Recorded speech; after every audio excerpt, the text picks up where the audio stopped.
our economics in the whole country and in Zimmerman, like Beth says, everywhere, has been in rough shape for the last, what, 4 or 5 years. So when we're budgeting for the city budget,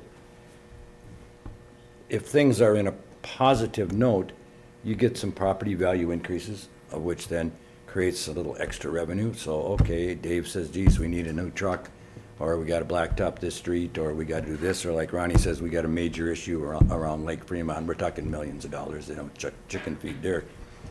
But when you're in a tight one and you got to cut, it's kind of like your family at home.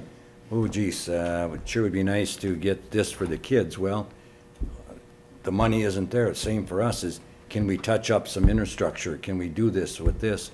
Fix the streets, get some new equipment. Oh, geez, can we stretch it out for another year or so till things get better? Well, if it takes 5 years that you're living through that aren't so good, it's going to take you 7 to 10 to get them back and fix up what's been broke.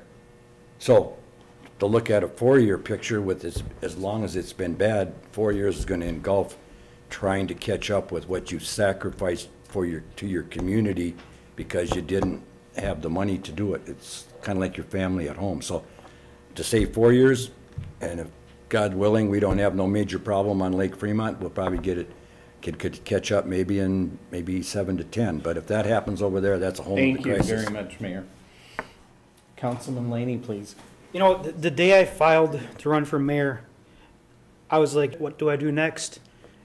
So I went around town and I started asking people. I started asking them, what do they think Zimmerman needs? What can we do better as the government of Zimmerman? What are we doing wrong? What do you like about Zimmerman? You know, after listening to all the people around town, listening to the residents, I have a vision now. My vision is Zimmerman needs to become business friendly. How can we do that? Like I said, getting rid of some of these sack and whack fees. We need to reevaluate them. I'm not saying we're totally eliminating them, but we need to relook at them.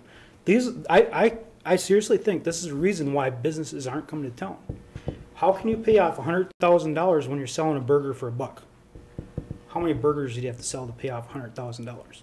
So I have a vision where there can be people living in town and working in the same town they live.